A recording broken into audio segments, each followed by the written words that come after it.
Starting a business, whether if you love it or not, is vital. And you definitely have to do something that you love, whether you can have a 9 to 5, but you have to do something for yourself. And I was like, yo, Dad, like, you know, I don't want to do sales anymore. Like, I like sales, but people are bringing home $10,000 putting on clothes. Yeah, literally. Social media is the great equalizer to legacy media. It's definitely a big learning curve, but it's worth it. All right, so I have to give you a little bit of credit for this. and we can overdub it later. Just so. Had any crazy stories about? Oh wait, no, I do. I got robbed at gunpoint, mugged. Checking for me, but I ain't checking for them. No. Sleazy real estate guys, but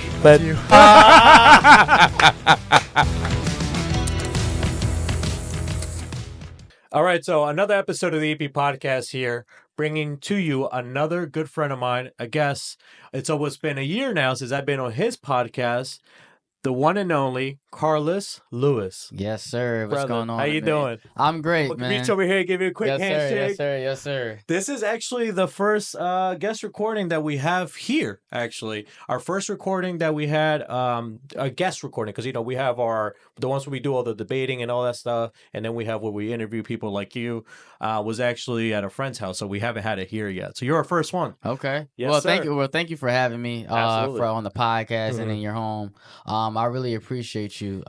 When you reached out to me, I was really looking forward to this because I know we planned on, and we had several inconveniences, but I'm really excited that I made it here, and I'm really looking forward to learning from you and just picking your brain. So, Likewise, brother. Likewise. Yes, sir. So it's funny because we both do podcasts, so we're going to be podcasting each other is what it feels like right now. So, but before we do that, if you haven't already, like, comment, subscribe, share it with your friends, and turn on that notification bell so you don't miss any more episodes that are to come.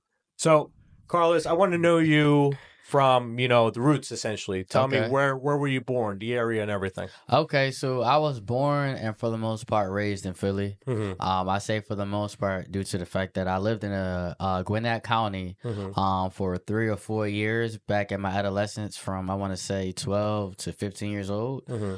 So I experienced being on a basketball team, making friends down there, experiencing the Southern culture, and understanding like everybody, the North and the South are completely different. For the most part.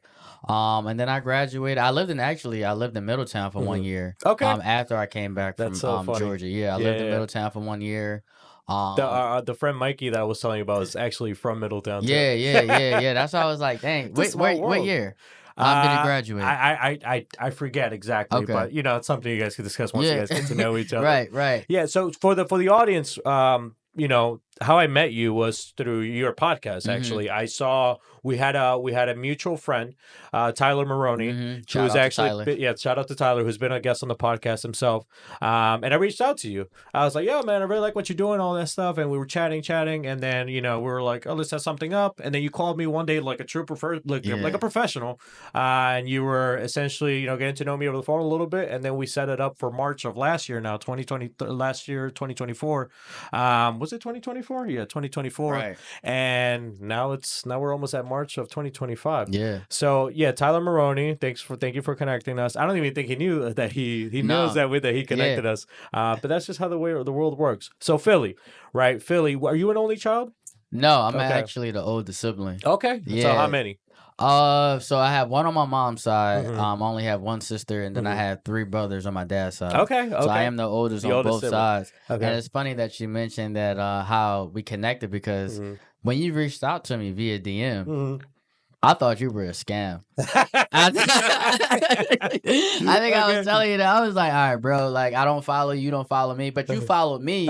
And like you said, like I think we connected through Tyler. Yes. I had Tyler on my show, and then you were a good friend of Tyler, and he was like, oh man, like I want to see what this guy's all about. So you DM me, and I'm like, bro, this dude is a scam, bro. Like I was like, there's no way. And then like I'm like, I think he messaged me again, and I'm like, all right, cool. Well, he's clearly like intrigued on what I'm doing. Yeah. And he seems like a cool dude. So let me just hop on a phone call with you. And then next thing you know, man, we we start discussing on the phone. I'm like, this guy is real. He's a real person. He's not a catfish guy. Yeah, man. I was like, he was like, man, let's do a podcast. Yeah, Man, I would love to be on Twisted Achievements. sir. I was like, yeah, bro, like, you know. So we set it up, and man, I'm glad that you came through and blessed the pod. Brother. And we were talking about what's his name, Ty Lopez, and our experiences with that self growth. Yeah. So, like I said, once again, man, I really appreciate you reaching out, man. And I'm super ecstatic to be on your show. Likewise, man. Likewise. Sure. Thank you. Thank you. And obviously, this is not a one and done. We're gonna know each other for as long as time allows us.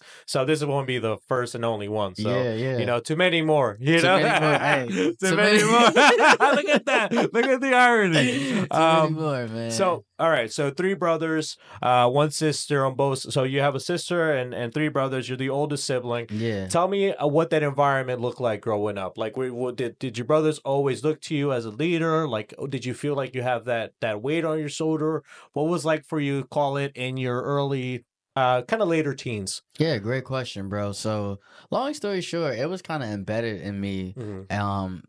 When I was a child, that lead by an example. Lead by an example. You know, your brothers and your sister look up to you. So certain things that you may not should be doing, they're going to look at that. You know what I mean? So how you value education, how you value certain things in your life, they're going to look at that. And of course, you know, they're going to make their own mistakes, but for the most part, they're going to learn more from your successes. So I think learning that at a young age, it just really taught me to really try to be the best I can be. Yeah. Because I want them to be the best they can be. Absolutely. So now, like, I have brothers that's, you know, getting older. So certain people, you know, they look forward to, you know, my successes because now they can take that and then apply it to their life, you know, at an earlier age. Right. So that's when I really started to become like an avid reader in my life. You know, really trying to invest in my body, being in the gym, because I want them to value health as well. Absolutely. And I imagine you're probably, you know, it's hard to go. It's hard to go through life without having something to model, right? Or something or someone to model. So I imagine it's probably like a breath of fresh air for them to have someone like you, to follow and seek counsel on and everything. Yeah. Okay. Yeah, like, because the thing about me is, and before the podcast, I was telling you, I'm still learning how to accept help. So I had a few mentors in the past. However, they come and go sometimes. So my biggest mentor is YouTube. You know, like looking at certain you know, people that I not idolize, but that are experts in their fields and stuff like that. Yeah. So I think it's very important for me to really immerse myself in certain things I want to and figure it out. Like even talking to you before the show about real estate. Like, man, this is the way to do it. Like, I'm taking that information. I'm like, okay, so once I buy my first property, you know, I may could potentially, you know, call you and get your perspective on certain things. I hear you. But in real time. But that's why I said, like, leading by an example, because once, you know, they get into the position where they can buy their first property or they have questions or concerns, I can really help them. Yeah, and then just YouTube has been such a huge tool. I remember I think there's this one channel on YouTube called it was either Dad How Can I or Dad Tutorials or something like that. And it was just an average, probably middle-aged dude that was just simply making videos on like this. Like, he would go around the house showing how he would do like simple little fixes or how to install like door frames or like stuff like that. And the channel was called Dad How Can I or something like that. And people really stuck with him because it was like, especially to people who didn't have like a father figure. I was like, oh my God, this guy's teaching me everything. He's not trying to sell me anything. And then he blew up because of that. Yeah. So YouTube, I remember I learned how to tie a tie because of YouTube. So little things like that, things like that. You know, those things add up, and which is different from like 50, you know, and so more years ago where everything was either in school, your parents, or the library, right? Now we have like an abundance of information, but that itself could be a challenge. But I guess it's better to have it than not and just learn how to manage it. Right. So where do you get? You said YouTube. But specifically, how is it that you manage YouTube for your leverage of information and knowledge and everything like that? Yeah. So one thing I've learned from YouTube is credit. Okay. How to leverage credit. I think in my culture we've been taught so much about don't apply for credit cards because they're the devil. Mm-hmm. And a lot of people, you know, run their credit cards up, which means max it out, Mm-hmm. and they don't know anything about debt to income ratio. Mm-hmm. So when they try to apply for a car loan or a property, they don't Mm-hmm. understand how, you know, the bankers is like, no, because you're in so much debt that you may not qualify for certain Mm-hmm. things you may want. So learning how to leverage credit, you know, right now, I'm Team American Express. Mm-hmm.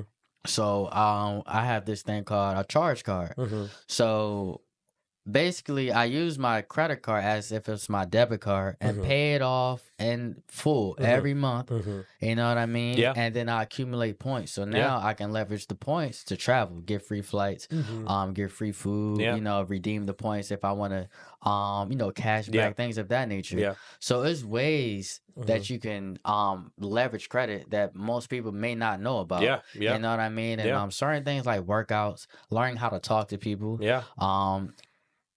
Man, it's It's endless. literally it's endless. Like, Yeah, you know what I mean? yeah. Like, you can really build a community. Mhm. You know, sometimes, Yeah. like, for an example, like, I'm a behavior specialist, so I come across certain individuals Mhm. that may have anxiety about traveling. Mhm. Like, you can even like go to maybe China or Colombia and like literally walk around and just vlog that, and they appreciate that. You don't Yeah. understand how much people value community. Mhm. You know what I mean? That's Yeah. why like things like streaming, Mhm. podcasting, Mhm. vlogging Yeah. are a big industry. You know, Yeah. content creating. You know Yeah, what I mean? Like, who absolutely. would have thought like people can make hundreds of thousands of dollars by making meals? Yeah. Some You know, guys cutting on up a month to onions. month basis. Yeah, just like, you know what I mean? Like, people Yeah. are bringing home $10,000 for putting on clothes. Yeah. Yeah. Literally. Literally. You know what I Literally. mean? So it's definitely how you leverage certain things in Yeah. life, and even leveraging your network. So Yeah. that's a great question. It might be the great almost can you say the great equalizer in Yeah. terms of the little guy versus the big funded corporation, Yeah. right? Because now they could play they could not play, you know, toe to toe, but like almost to that. Like an example of that is like kind of like the gun, right? Mhm. A lady might have more of a challenge fighting a man until she has a gun. Right. So that's what I mean, like the great equalizer, kind of like how that they remember a few years ago when retail investors were fighting the big hedge funds and everything, Oh, yeah, right? GameStop, So for like, sure. you know, things like Robinhood were like the great equalizer because they were able to like do crazy things with the market just behind getting, like you said, community behind them. And now I feel like social media is the great equalizer to legacy media, right? Because now we're able to spread our messages through so many platforms, especially that's consumed by the younger demographic, that now the older outputs of media are now kind of almost dying out, if not dying out, transitioning to digital media. So, and to your point, man, I'm not sure if you heard or saw it, but the White House did their first briefing. They now removed a ton of old legacy media and now are allowing podcasters, influencers, or people in the space that cover news and topics to apply to be at the White House briefings. So imagine that now. Podcasters can now be at the White House. Yeah, that's life changing. Like, how did we get here? You know, who would have thought? Who would have thought? Yeah. So tell me, there's a lot of aspects to you, right? There's a lot of aspects to you. You told me about that. You're a behavior specialist. Is that right? You're a behavior specialist. What made you go that route? You know, truth be told, it was something that it just came on my lap. And I definitely want to touch on you as well, because one thing about my podcast, my viewers and listeners learn about the guests, but sometimes I want them to understand who I am as well. So I want to hear your perspective on certain things like Absolutely. this. But truth be told, so I was working at PLS Logistics, which is a broker firm. When I was there, and I hated the environment. And I hated my job. I was calling 200 cold calls a day. And if you don't know what a cold call is, it's calling people randomly that doesn't want your product or service. They don't even know what you're selling, but you're hopping on the phone trying to spark up a conversation. And it definitely taught me a lot of skills when it comes to sales. But long story short, it ended up not working out. And then I was unemployed for about 3 to 4 months. And I was actually about to get hired at Chase Bank. But then, you know, I spoke to my dad, and he's been in this field for like almost like 15, 20 years. And he's never stressing. He bought a home in a pandemic. So I reached out to him. And I was like, yo, Dad, like, I don't want to do sales anymore. Like, I like sales, but I don't even want to, figure out like why if I'm going to have a job next month, because sales is like demanding, very quota based. Like if you're not doing this and all that, unlimited PTO crap is full of it. Like, that's a scam, man. It's never taking off when you're in sales. It's like, stop playing, bro. You talking about unlimited PTO? But long story short, to get back on subject.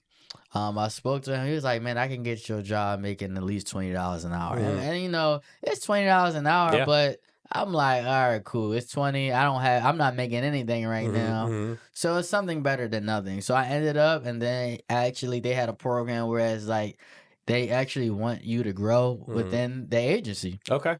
So I started to take it a lot more seriously. Number one, I love this field because not only that I'm helping people, that I'm really making life-changing impact. Like I'm empowering them, something that I always love to do.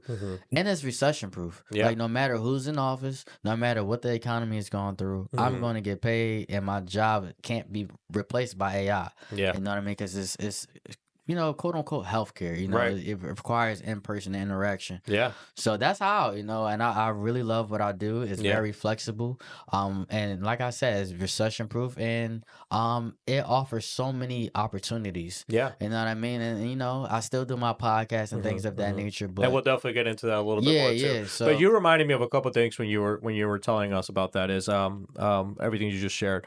The first one being is the impact you're doing with your work. For sure. You reminded me of my one friend Troy. We were sharing a conversation about, and he did the whole. He did accounting, right? He got his bachelor's in accounting and everything. Super smart guy, but he ultimately chose to not pursue that route. He ended up actually becoming a real estate agent.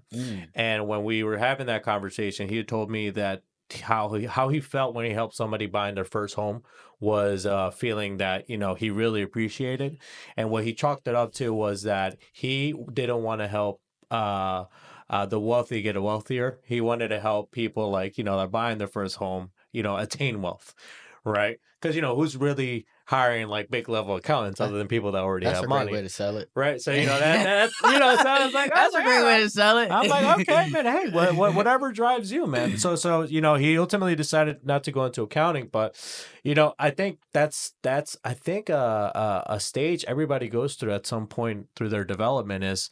How impactful is my work? How impactful? What am I really? What am I other than money? What else am I getting out of this line of work here, right?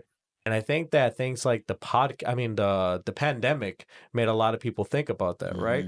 Because either you got laid off or you had to get creative and make side hustle money or whatever the case is. You got to start really thinking and put yourself in the customer's shoes. Like, how am I bringing the value to them? So things that you made me think about with just that. But you mentioned podcasts, right?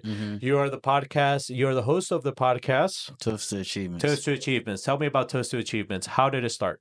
Yeah, to be honest, I had the idea when I was 19 years old because I wanted to celebrate the small and big achievements in my life. But I never realized that I can start an entire community based off this. I feel like it's so many things that you can celebrate, like even small things like having a roof over. It's not even a small thing. That's really a big thing, having a roof over your head. Absolutely. Not being able to miss a meal. But it's certain big things that we overlook, like somebody achieving, overcoming homelessness. And stuff like that, or maybe going to see that concert that you always wanted to go to. So it's basically empowering people in the community to celebrate the small and monumental achievements in their life and to see life for who they are and not understanding that not everything is come across from validation. So that's how we got started. And then I made the vision come into 2020. We started an audio.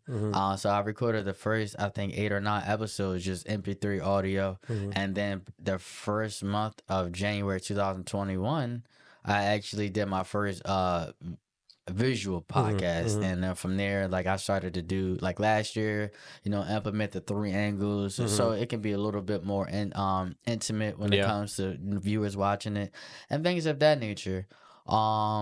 Which is really something that, like you said, it's definitely a big learning curve, but it's worth it. Yeah. So What kind of? I know you said that the goal of the podcast is to celebrate the achievements despite of how big they are, or small or big, how they are. It's just so I want to know specifically, how do you go about what's the guest that you focus on when you think, oh, this guy would be good for the podcast? Who is that person that you look for? And you know what? I really don't discriminate. You know what I mean? Because I feel like is it discriminate or is it qualify? It's not, as long as you can speak English. Okay. So you do discriminate. No, it's not English speakers. Yeah. As long as I can understand you. And you can articulate yourself, it doesn't matter. Like, in my opinion, like, I don't care if you went to prison. I don't care if you're in fashion. You're a musician. I don't care if you're an entrepreneur or you're a teacher. I feel like everybody has their own background that can really empower others by their stories. Like, we tell stories on the podcast to keep people enlightened that, like, I may be going through this person went through it, this is how I can overcome it. You know what I mean? So that's really... I see where you're coming from, because literally anybody has an achievement to some extent. So that just gives you a huge pool to go off of. Like, even certain things like driving. Like, a lot of people overlook that. A lot of people don't have their license. So, I mean, that's a big achievement, you know? That reminds me, I had a friend of mine, he's closer to 60. He's closer to 60, and he lived in Philadelphia most of his life. And in Philadelphia, you really don't need a vehicle. You have so many means of transportation that he just didn't find a reason to have a license, right? A driver's license. So then he moved to Delaware after living in Philadelphia for a long time. And then in Delaware, you do need a vehicle, to get around. Exactly. So, and I believe it was probably just a few years ago, I ended up helping him learn how to drive to get his driver's license. Like, I remember setting up cones so we could do parallel parking outside of a house and everything, going around the neighborhoods and like on the street and everything. And then he ended up, and that, while it seems so small and simple to some of us, what that must have meant to him, it's like monumental. Oh, and I helped him get his car too. So, how that must have felt for him, in comparison to what it felt for like someone like 16 or 17 first getting their driver's license and everything. Huge. Huge. And like Emilio, like, the way you impacted his life, you created opportunities for him. You know what I mean? Like, that's what life is all about, is giving back, no matter how old this person is or how young. Like, for you to take time out your busy schedule and be committed to teaching a friend of yours how to drive, like, you changed his life forever. And now, of course, because you have your license doesn't mean you know how to drive. Because you know what I mean? You definitely got to learn on your own, but you took the time out your day for him to achieve that. And that says a lot about your character, man. Like, you really go through a wall for the people you love or you may really like. You know what I mean? So... And I want to ask you, so I'm a podcaster, you're a podcaster. How did you EP podcast start? So EP podcast, in 2017, I had a switch in my life, right? I met somebody that was very impactful in my life, that I built the long story short of it is, I met him, he transformed my life, and thanks to him, I met so many more people like him. So the more I met people like him that provided so much value in my life, I felt, you know what, how can I, if they were able to do that for me, what would that look like if I'm able to give that to other people, right? And how can I go about that? And then I figured the only way I can mass produce that is through a video podcast. So if you watch like the first maybe 30 episodes of the podcast, we're on episode 63 now, I think. Congrats. Thank you. Well, you'll find that it's a lot of close friends of mine, like people that I've known for a long time. And then it was like, the goal was really just to share the same conversations that we had off camera. The saying is some of the best podcasts happen off camera. So that was really the goal. There was really no agenda behind or anything. We just touched on the topics that I found really valuable that impacted my life. Things like buying your first home, your first rental, stuff like that, fixing your credit, getting a credit card. And then over time, it just built onto more and more and more. And it's just kind of built into what it is now. So yeah, that's how the podcast came about. And if I could just impact one person, whether it may be that they never heard of it or they never heard of it that way, then that to me is a win. Like, I have no control over how many people subscribe, how many people view my stuff organically, at least.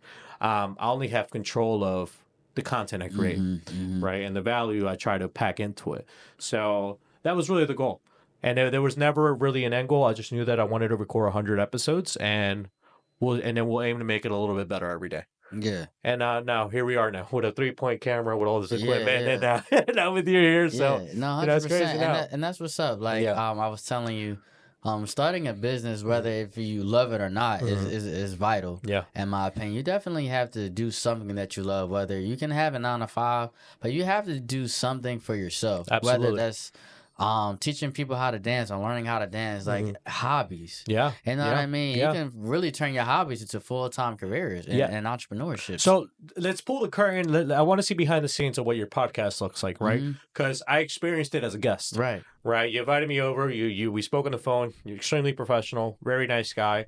Felt extremely comfortable. You greeted me with coffee and everything. For sure. What are the things that goes on into setting up from the moment that you find a person, oh, this guy could be, or this person could be for the podcast, and then to the moment you get them on a chair and start recording? What does that look like?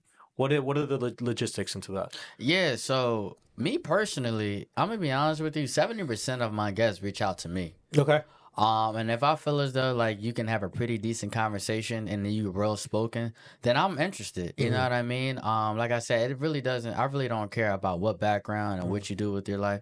As far as if I feel like I can have a great conversation with you and you can have an intellectual conversation at that, then I'm going to be highly interested. Yeah. But it was at one point of time that I did try to call via DM people, and that really didn't work out because I'm not at the scale whereas people can look at my Instagram page on Toast to Achievements and feel as though like, wow, like this is something that can help me because it's a low following, but the content is pretty decent. Yeah.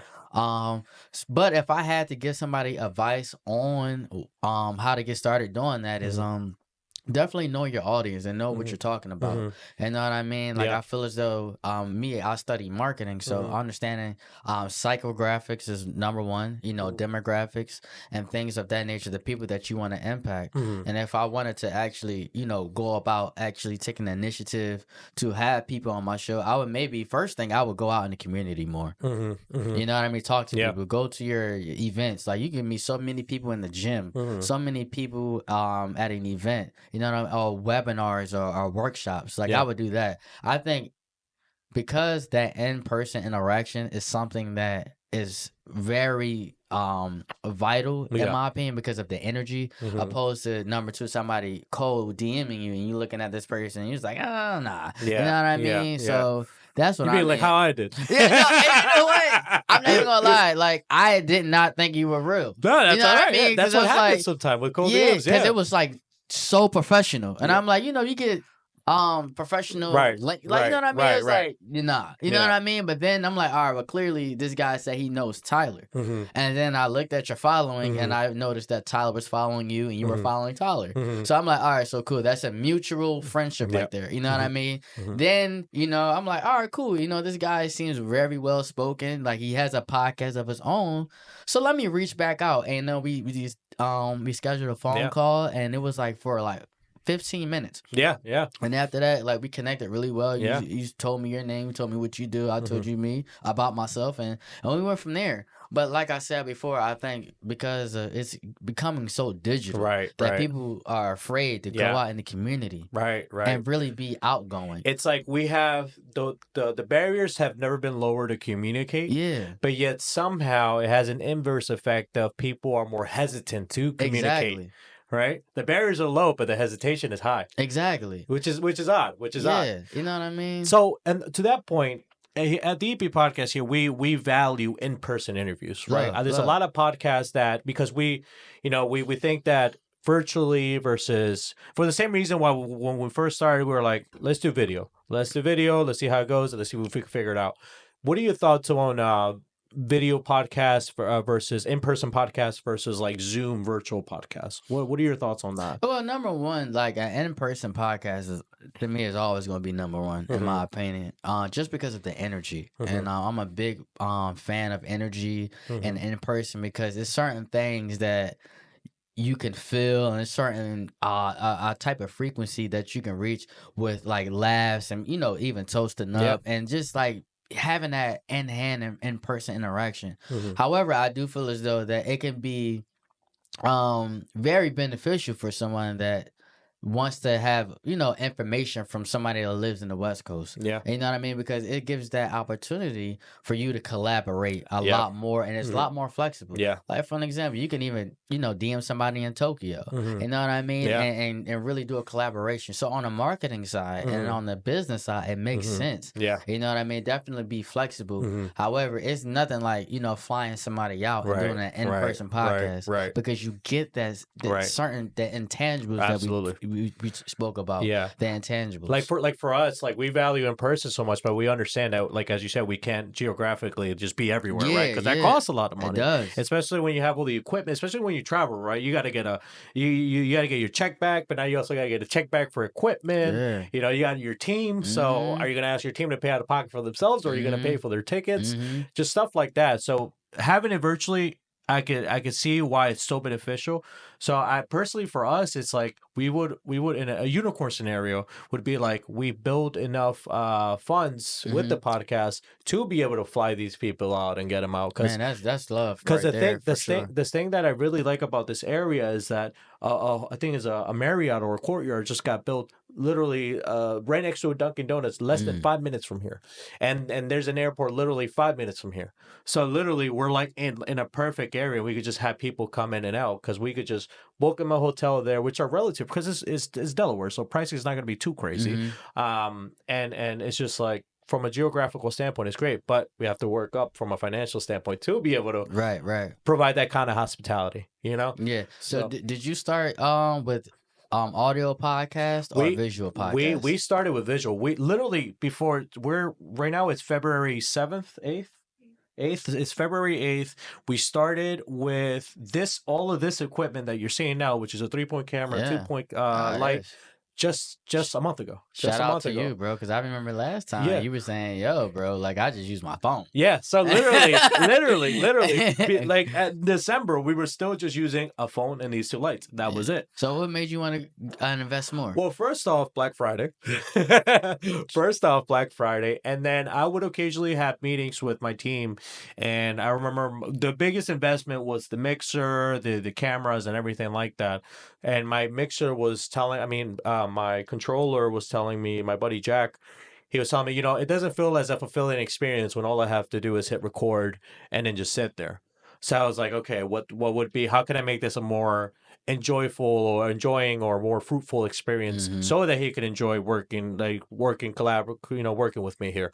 So I was like, okay, so then I found out about video mixers. I'm friends with another podcast called Leave It Running that had told me about the device over a year ago. So I finally said, screw it. I want Jack to be involved more or whatever the case is. So I'm going to buy the equipment. I'm going to buy the cameras. We're going to get better quality. It's going to be a more complicated, but better production. So I just pulled the trigger and then just randomly one morning. And I had told you, I was like, yeah, so I just spent like a few $1,000s on like out of nowhere. I was like, and she was like, you're fucking crazy. I was like, oh, well, it's sink or swim now. Yeah. So yeah, definitely took a chance there. So that's how we ended up getting all this equipment. Yeah, but that's love though, because bro, that is an achievement. Yeah. Like I said before, you betting on yourself and you understanding that how far you want to take it. And sometimes like it don't have to be you making millions of dollars from podcasting, because you definitely have different avenues you can reach that goal. But it's all about doing something that you enjoy. Yeah. You know what I mean? Yeah. Like if you feel as though that you can make the experience for yourself and the guests much better, why not invest a little bit more money? Yeah, it's thousands of dollars. But as long as you can afford to, right, you're going to spend that money regardless. You know what I mean? Money is an energy. You know what I mean? Having money just sitting in your bank account and have a 0.2 interest rate isn't going to make you more enjoyable of your life. Like, the best return is going to be on yourself. Exactly. Always, bro. So you spending that much money into it, and you're doing that at the right time, like you said, Black Friday. There's no better time to do it. You know what I mean? So I wasn't fully irresponsible. Listen, you caught a little discount. You know what I'm saying? Exactly. So yeah, bro. But like I said, people don't understand how much it is for a podcast. Like, I'm always excited to do a podcast with someone in the space itself, because we could talk about the things that only people in the space can talk about. Yeah. So let's just dive into that a little bit. Now, the production aspect of your podcast, right? When I first went to your podcast, you had a 3-point camera set up, you had very nice lighting and everything. You had the whole thing, the whole nine. So walk me through what that looks like from the moment you start recording to the moment you bring it to social media. Yeah, so it's a tedious process, man, because I live in an apartment building and I do my podcast in an apartment lounge. So when I'm done, I have to take everything down. But when I'm about to record, I have to put everything up. So that process looks like going and go downstairs to get the cart, putting all the equipment in the cart. Sometimes I have to make several trips. You know, set everything up, make sure that everything works. And I'm doing all this all on my own. So if a camera dies, it's like, oh, dang, I have to stop the entire podcast. Not pause it, not stop it, pause the entire podcast and make sure that the main camera still works, making sure like I'm looking at just in case if my laptop is about to die. So it's so many aspects, but you know, just making sure that the content for the most part sounds really great and I can produce the podcast and make sure I have, you know, a great knowledge and a great experience from the guests. So after that, you know, making sure that the guest feels welcome and making sure that they feel great about what they just learned or what they just said about themselves or the pod. And then long story short, walk them downstairs, making sure they get home safely. You know what I mean?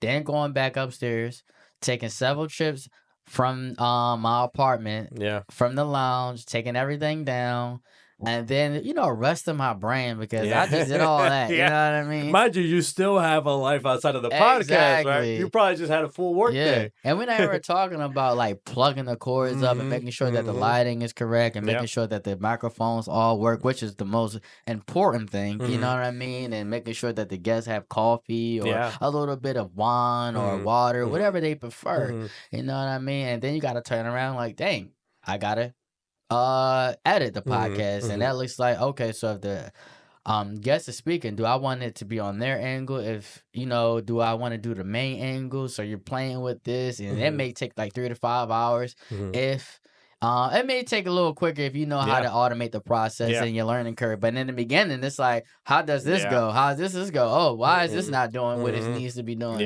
And then you gotta turn around and like download it. And downloading it is like a whole process. You know what I mean? Then you gotta upload it on YouTube and then do little snippets on TikTok and Instagram. And then making sure that you send trailers to the guests. What I like to do, send trailers to the guests. I always tell them like, hey, yo, I'm gonna upload this just to get a little bit more of an attraction, and engage the audience. And then you can literally go on YouTube and pick out any segment of the show that you want to upload for your marketing purposes and stuff like that, whatever. And then after that, brother, we toast. Because the job is not all the way finished.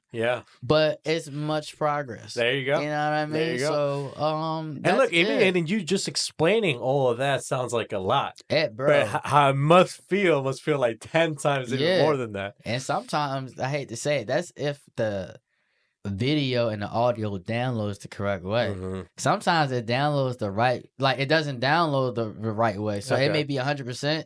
And you watch the video, and then you got the video just stops. And then it's like, dang, like I guess the memory didn't download, and you gotta delete it and remove stuff, and it's a lot. But it's worth it if it means that to you. Absolutely. And that's why for you to have a team is really something that I should be looking into. And it you know, thankfully the team that we have now is a team of 4. I guess we're 4 in total, right? 4 of us.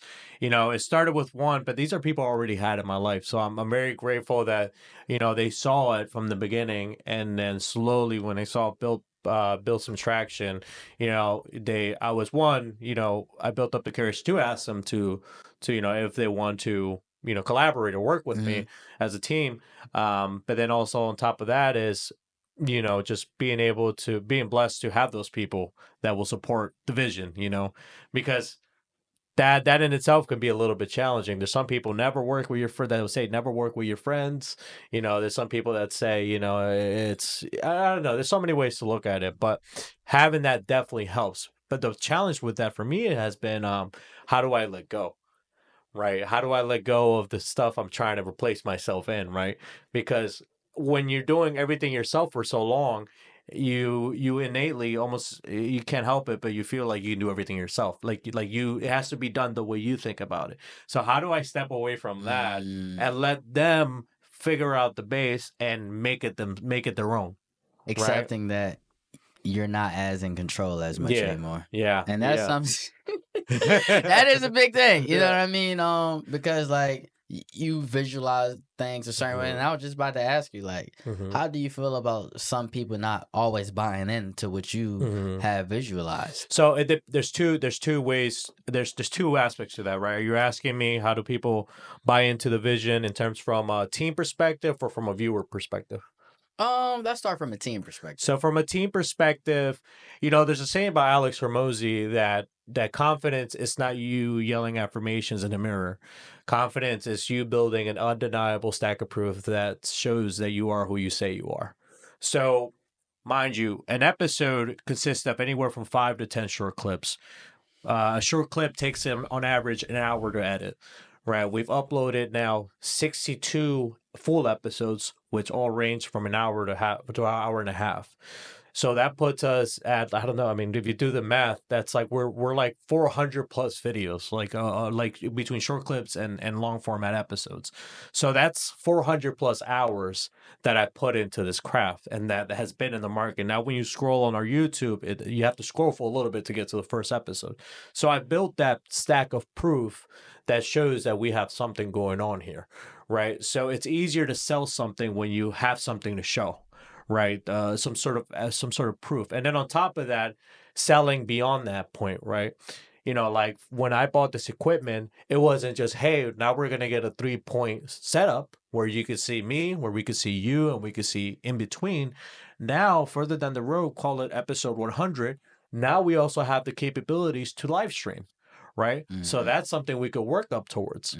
Right. And then on top of that is now I don't have to sit around for 5 to 6 hours cropping and editing each camera or each, person that's speaking. We just cut back our 5 to 6 editing process to 20 minutes because now it's just recording as one file and we have someone controlling who the camera is focusing on. So we have improved the process. And so when you start seeing that, oh, snap, it's coming to fruition what he said, but that takes time, and the best way you can have them have that grace with you and that patience with you is to really just reiterate that to them in many, many ways, even if it has to be every day. Right. I mean, I've had several, arguments with my team about what it is that we're envisioning here and all that stuff like that. But the key has always been communication, right? Because that's the only way we've really been able to meet in the middle. Like yesterday, myself and 2 other team members, we had a meeting about things like, do we want to, TikTok right now, it's up in the air. You can download it from the App Store. We don't know if TikTok is going to get bought by the US or not. So, but RedNote is around. Should we go on RedNote and then see if we should still go on TikTok? Well, if it comes back, if ever. CapCut is the editing software that we use. It's also owned by the same company that owns TikTok. So now we're at risk of, potentially not having CapCut anymore. And if we can't edit, we can deliver. So we started looking at alternatives. So we end up finding out DaVinci Resolve. So little communications like that, actually collaborating, not just having them do one less thing that you didn't want to do. Right. Not just stepping out, but actually involving them in the process. Like the biggest one has been, we did a home team. We used to have a segment called Home Team Episode. Right. And the Home Team episodes was influenced by the Patrick but David podcast, where they also go into news and all that kind of stuff in debates and stuff like that. But we've been doing it for a while now. We've mirrored that for a while now. So now we want to build our own identity, kind of like artists. Artists always have like that influence that or mirroring that artists that they mirror after. But now we did our what's our segment now called? I forget exactly. Beyond the Headline. So we go from Home Team to now Beyond the Headline. So we're branding there. And Beyond the Headlines is essentially, because the bone we always pick with media is that, mainstream media is causing chaos between the people. So we go beyond the headlines to dive into the facts and everything like that, which is the same thing as Home Team, but just our version of it. So building our own identity. So it's all been a process. And mind you, we first recorded our episode in 2022, and that was 2025. So there's been a lot of hours, and the evidence has built up. So, people at first think you're crazy. People at first don't feel like, all right, it's just another thing he's starting. But then once they see it and all that crap, they can't help but not want to be a part of it. Right. Not that they never bought into it to begin with. They always did, because I have other proofs of evidence that, I try to stick to what I say I'm going to do. But, it's one thing seeing, it's another thing being a part of it.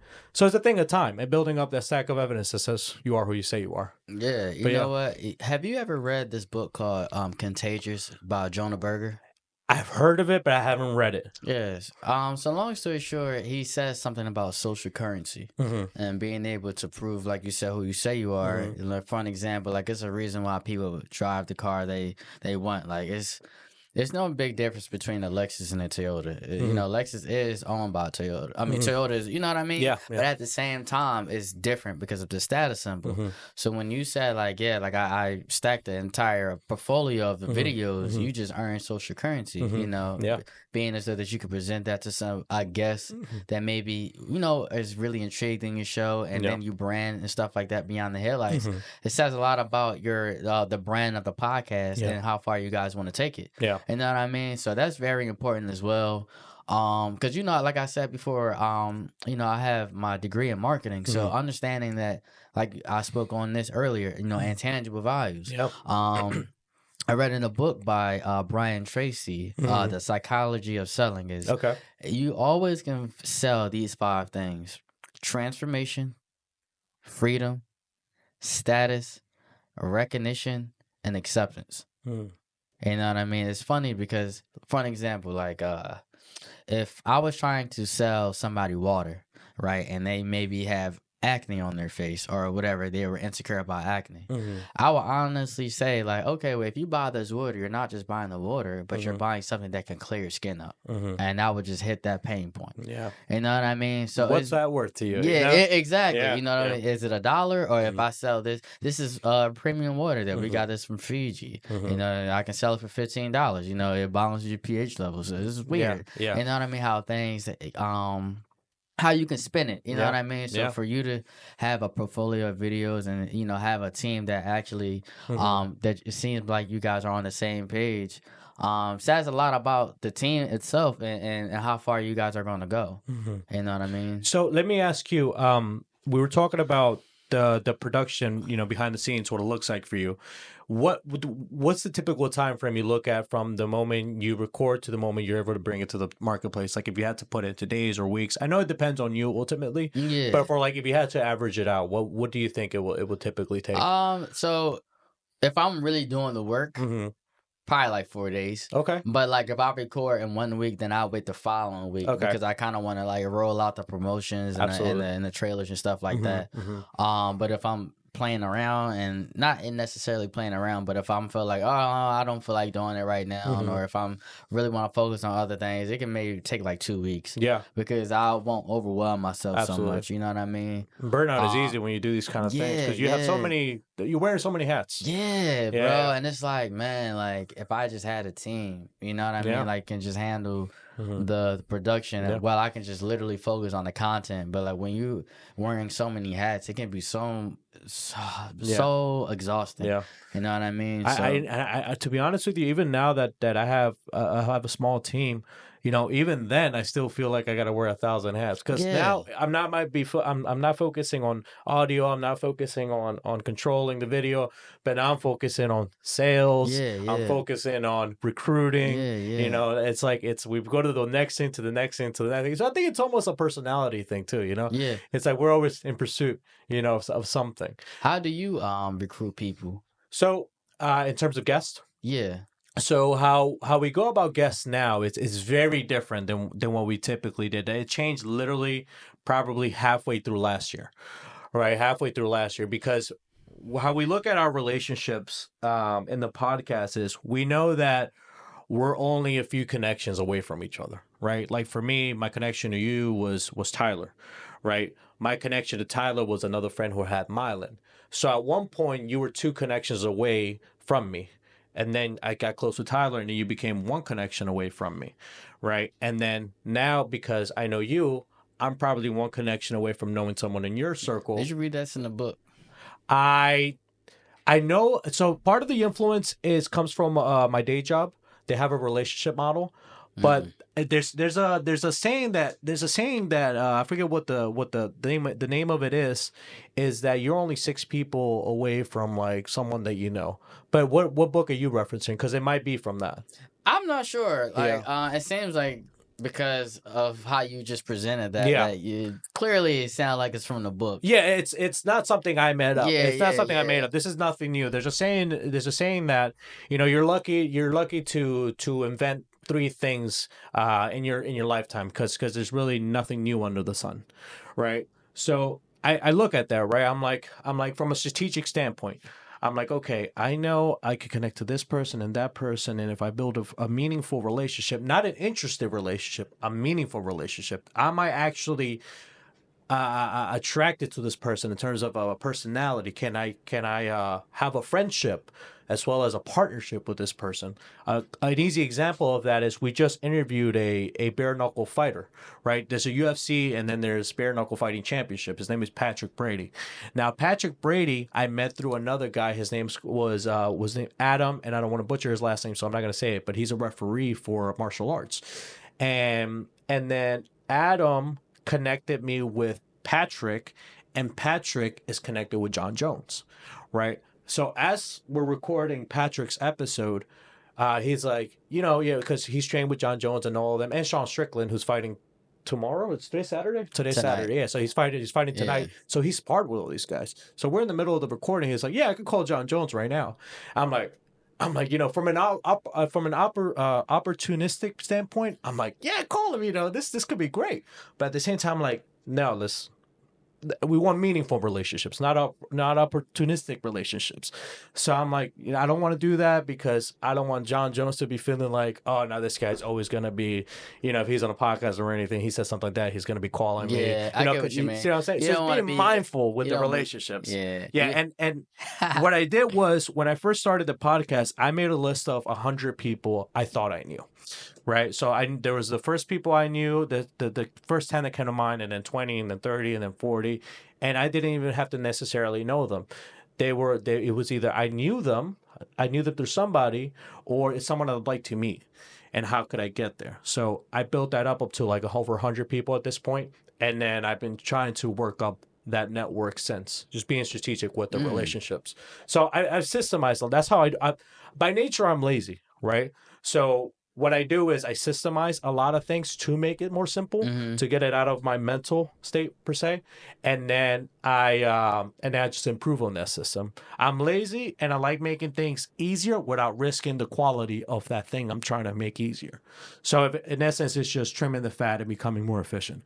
But that's how we go about recruiting relationships. So how we do is we connect with them, we ask them out for lunch, and then we schedule for a podcast, you know, sometime out in the future. Like our turnover right now for podcasts right now are probably like 4 months. So while it's quick to edit it and all that kind of stuff now, the full on from meeting to releasing, it's probably like a 4-month period. So we have lunch with them. Like later this month, we're going to be interviewing the owner of this company called Delaware Limo, Alan Yang, right? We've known him now for over 2 years, right? I hired his company for some services for an event that I had in 2023. And then I bumped into him at a cigar lounge, right? I didn't know he was a founder, just happened to meet him, being in the right area. And then 2023, and then 2024, I bumped into him at a parade. And then we started bumping each other and connecting. And I was like, let's grab lunch. So we grabbed lunch with my co-host and I, and then we're like, let's schedule for January, February. So now we have him scheduled for end of February. So, but that's been years in the making, right? But you know, we try to be mindful of our relationships. You know, yeah, that's makes really sense, man. Congrats to that. Thank you. Yeah, that's a big thing. And like you said, like you just being in the community, like I said, it just happened to work out. That's how it goes. You know what I mean? And that's the best relationships when you can meet people organically. Absolutely. Whether you're just bumping into them at a parade or a bar or whatever the case may be. That's super cool. Let's talk about the space itself, right? You know, it's 2025. Podcast has been blowing up. We got people like Joe Rogan getting 9-figure contracts from Spotify. Is the space? Is it too late to get into podcasting? No, I don't think it's ever too late. Just because I do think it's oversaturated for sure. Because everybody and their mom is creating a podcast. But it's certain podcasts that has substance. And the thing about podcasting is different industries. So you got podcasting about fashion and music and business. And you got podcasting that touch on everything. So is it too late? No. You just have to really, really figure out your niche more than ever. More than ever. Yeah. You know, figure out your niche. And then figure out what target audience you want to, you know, target, and then go from there. Yeah. And let everything be organic. Like, and if you really want to be great at it, get out in the community and have events. And if you're already like a content creator, then it should be a lot more easier because you already have somewhat of an audience. But you know, the audience that you have for fashion may not be the audience that you want for basketball or music. Absolutely. You know what I mean? For sports. So speaking of niches, tell me. I know you're. I guess in a way you're in personal development in terms of celebrating people's successes and everything like that. Yeah, more so. Tell me your. Other than that, what would be a favorite niche of yours in the podcast space? That's a great question, bro. Because I prioritize honesty. You know what I mean? But I know that's just broad and complex and it's honesty. But it's also rare. It's rare. Yeah. That's what I'm saying. Man, probably business because I'm business savvy. But like honestly, like if I met a teacher that struggled becoming a teacher, I want to hear that. You know what I mean? I really want to hear like, what did you go through for you to become the person you are today? You know, what journey did you go through? You know what I mean? Like I don't really care about how big your house is and how fast your car is and if you know this person. It's really about being honest within in the journey, because the journey really makes you who you are today. You know what I mean? Like I really started podcasting because, and I hate to bring this up, but when I was 19 years old, I had went through a heartbreak. You know what I mean? Like, and that really, really devoted me and molded me to become into personal development. Like, I wanted to basically get this person back. Like, so I was like, you know what? If I look better, if I start reading more to expand my vocabulary and being able to talk to whoever I want, and then, you know, get a car so that way I can level up. And then I just started falling in love with the process. Now it's like I'm a personal development junkie in a way. You know what I mean? I always have to be better in myself. I always have to be doing something. But now I'm learning how to rest.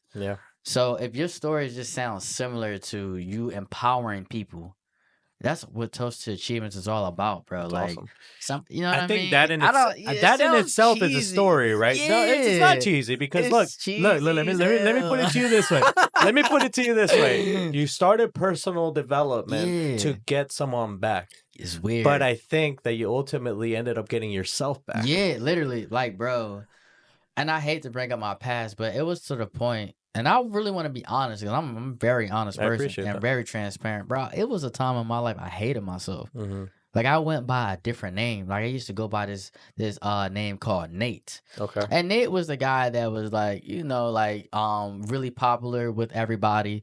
You know, could dress like really funny and things of that nature. But Carliss was this person that, like, I was very like shy. I was very not like, I was just really scared to live within my truth. And I'm gonna be really honest with you, and I hate to be.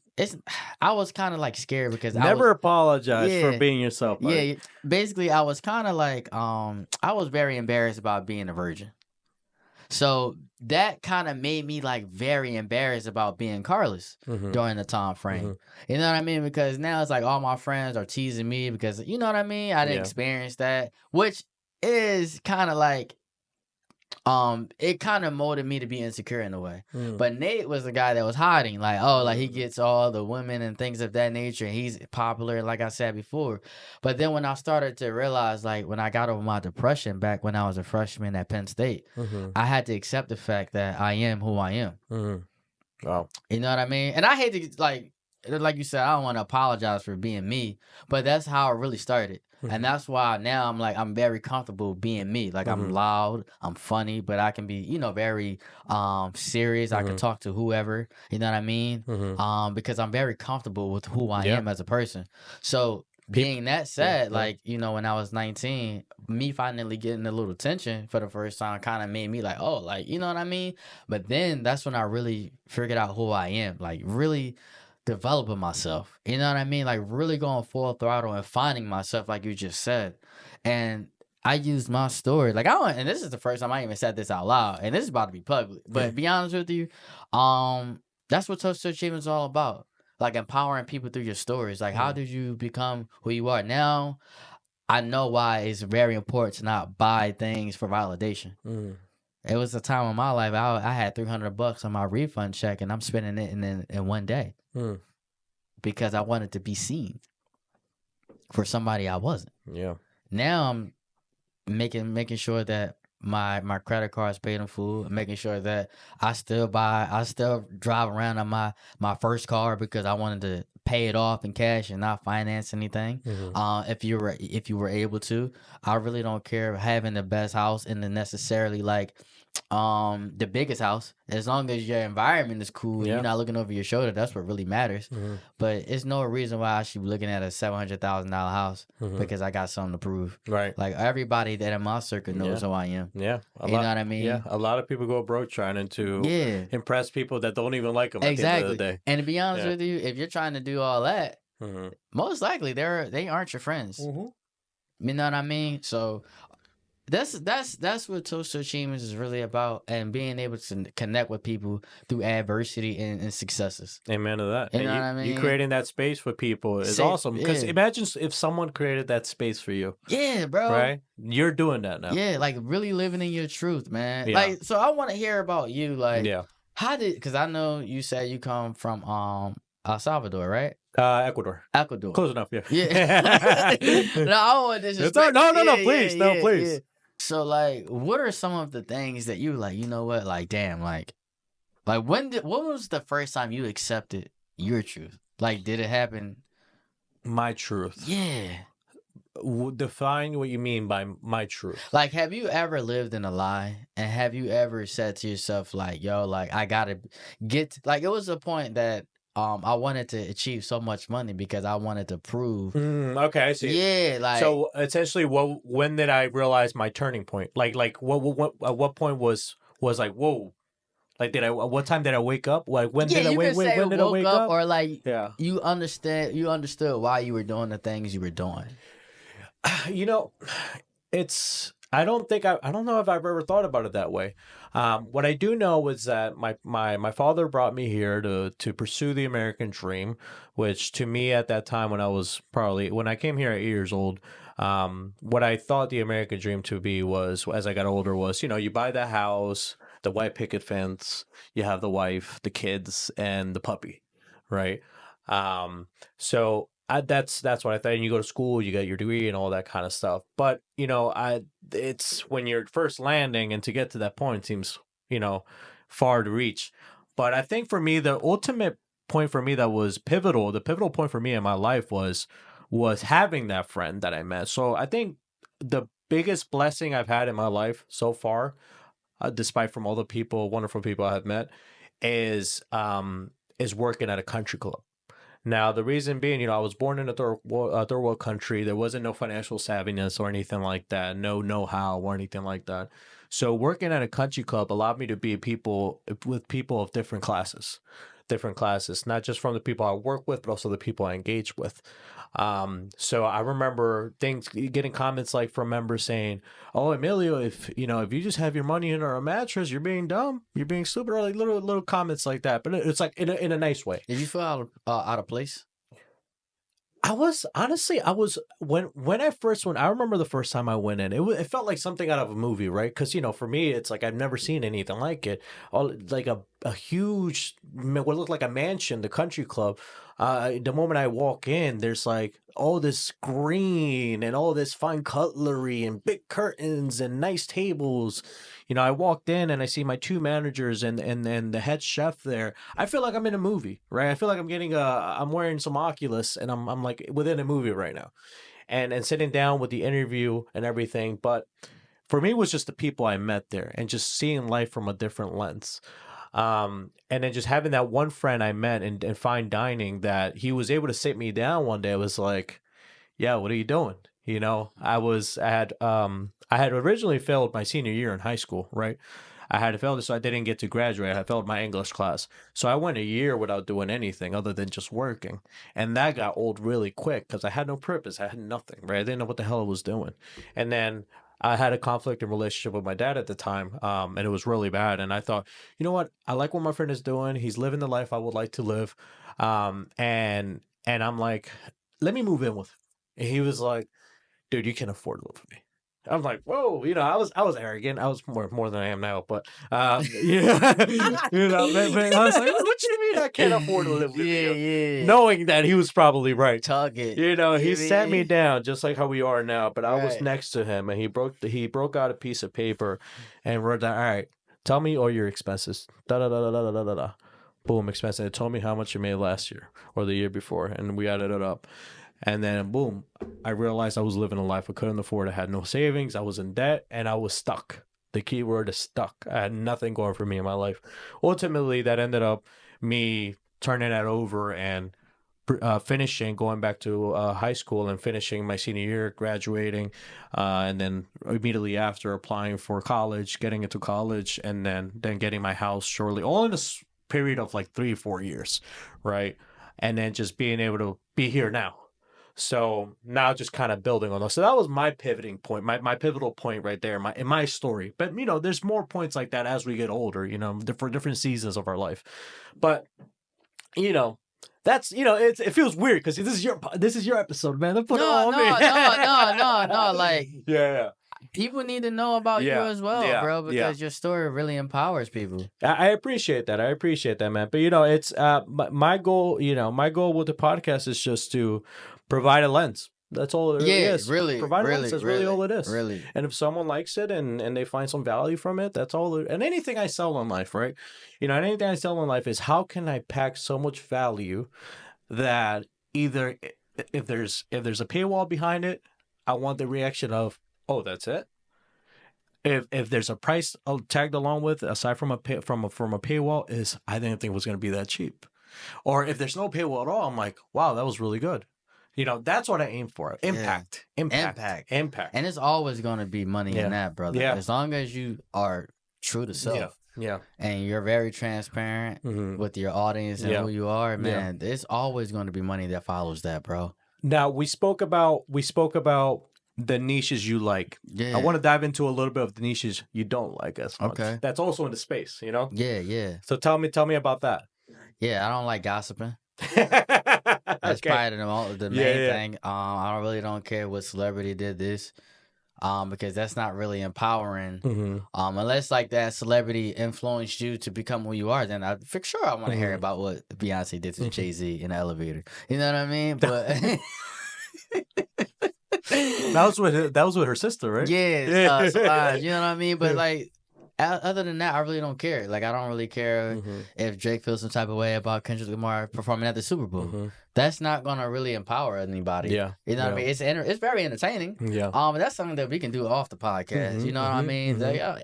Like for me, that's not helping you, and it's not helping me to really with my brain and really mold who I am.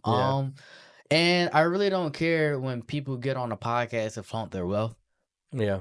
You know what I mean? Like, if you have like a $50,000 watch on, there's no need to say it. Yeah. Because I believe that if you know what it is, you know what it is. Yeah. You know what I'm saying? Yeah.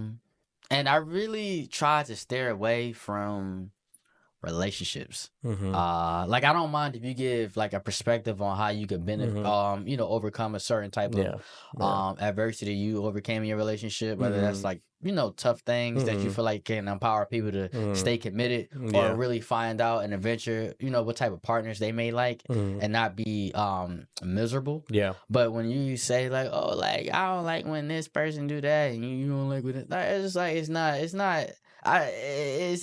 subjective. Yeah. At the end of the day, you know what I mean? I try to, and it's in politics. I try to stay away from politics on my podcast. I don't mind if somebody else like say something about it. Yeah. And I'm a religious person, and I don't mind if somebody comes on a podcast and say like, "Yo, like I'm a man of God, and I practice this." But I try to. I'm not saying I try to stay away from it, but that's not the priority, basically. You know what I mean? Yeah. But those are the top 3 things. The other last 2 is I really don't, care. As long as you do it in a respectful way and not like how Kanye would do it. Dude, he went on a rant. Did you see that? Bro, that's what I'm saying. Yeah, stuff like that is like, come on, bro. Dude, it's crazy. crazy. Know what I mean? I woke up yesterday. I was checking on my phone. I'm like, bro, I muted him. Yeah. Because even though I think I was following him, but then he went off the rant again, and then I muted him. And then I was like, I ain't gonna block him because I still want to see what he's saying, just in case I can keep up with the Joneses. Dude, you know what I mean? It's overwhelming the amount of the drama like that Crazy, that goes bro. on. So, tell me, Carliss. I want to know. I've got to learn about your upbringing. In terms of family, in terms of personal development, heartbreaks, work, all that kind of stuff, your podcast, that journey with that. Tell me, what does the next 5 years look like for you? Oh, man. That's a great question, brother, because I have it written down. Okay. Definitely want to get engaged. I'm with the girl that I truly love. And I've been with her since I was 21. Wow. And I met her, and I'm gonna be honest with you. I didn't really know what non-negotiables were. And then I started to get older, and I'm like, well, like, dang, like I've been with this person for going on 7 years in October. And there's certain things that I'm like, dang, like we can definitely grow from this. But it's certain things that you definitely want to have as non-negotiable. You know what I mean? Like respect. My partner respects me and stuff like that. But I will honestly say, like, definitely to get back on subject, getting engaged, getting married. Number 2, I definitely want to own a few properties. Because I feel like passive income is something that I want to have just because I want to spend more time with my kids and not feel obligated to work at a job. If my kid has a basketball game, I'm not missing no money. Like, you know what I mean? Of course I have an obligation. However, I'm not missing no money, so it's not like, who cares? You know what I mean? Number 3, I wanna buy my mom a home one day. That's like a dream to me, and I want to travel to maybe like over 20 countries. Yeah. And number 5, brother, all honesty, I just want to make sure that my kids are great. Like I'm saving up money because, like, for an example, today I could have bought the Metallic 5s, and if you don't know what that is, it's like a Jordan. Okay. It's a Jordan 5. It's very popular. I bought 3 pair. And the first pair I ever got came out in 2011. I have that pair still. Yeah. I can't wear them because they're completely shot out. And then I bought another pair in 2016 when they released. And I buy sneakers because it gives me nostalgia to remind me where I was in life. Yeah. So back in 2016, I bought the pair, and they came out again 2025 today. And I could have spent that money. But now I'm like, you know what? Even though I still may get them, I may put that towards traveling. I may put that towards an Airbnb. You know what I mean? I feel as though that when you travel, you really expand your horizon and inspire. And I was talking to my tattoo artist. He was like, man, it's crazy because, citizens of America, they value money a lot. And when you go to other countries, they value religion and family way more than what we do. And he said that's just why, like, people in America, they break up over money. Is this like it's not? It's all superficial. Yeah. You know what I mean? And I mean, when he was breaking it down, he was like, bro, like, this is why you gotta value family. Yeah. You know what I mean? So just making sure that I have enough money. Whereas if anybody gets sick or anybody go through a hard time, my family and friends are good. Absolutely. Well, I like how a lot of what you said too is not just I want this. I want this because I want to serve somebody. It says a lot about you. It says a lot about you, and I appreciate that very much. No, for sure, brother. So, one last question I have. Love. Tomorrow, Super Bowl. Oh man, you see the jacket. Yeah, I saw the jacket. I saw the jacket. What do you think is gonna happen? Oh, bro. Who's gonna win? Kansas City, the Eagles, or Taylor Swift? You know what? I believe Philadelphia Eagles is gonna spank the Chiefs because we normally do well in revenge games. When the Eagles lost to the Patriots back in like 2003, and we had an opportunity to play them in 2018. We won. Yeah. You know what I mean? And then we have an opportunity to play the Chiefs again. Mhm. We're gonna much better defense. Saquon Barkley Yes, sir. and Saquon Barkley. There you go. That's all you need. So, man, what about yourself? I mean, I just want the Eagles to win, man. Okay. I don't want to see a three-peat. Yeah, no, I don't want to yeah, see a three-peat. yeah. I don't want to see a three-peat. Yeah, that can't happen. And, you know, I'm not the biggest Taylor Swift fan, but I'm going to leave it at that. You know, I'm going to leave it at that. I feel you. I feel you. Man, I just hope that the refs don't really get in the way of the game. Yeah. Which is what happened on the last one. Yeah, I heard. That's what happened on the last one. I heard, yeah, man. yeah. Especially how the refs did the Buffalo Bills. I heard. I didn't watch the game. I was in Brazil when it happened. Yeah. But I heard that the refs pulled one for the Kansas City Chiefs. Yeah, yeah. So look, man. I guess it's safe to say, seeing your jacket and hear you talk about the Eagles, you're an Eagles fan, right? Of course. So, you know, she actually, what she does is she crochets, you know, as a passion project. Oh. And she decided to take on something that I'm going to gift it to you first, right? You treated us lovely, gifted us a mug. Gifts? So should I open it now? Please. Man, so I can tell you more about it. Bro. You about to make me, you know what I mean? I really appreciated this.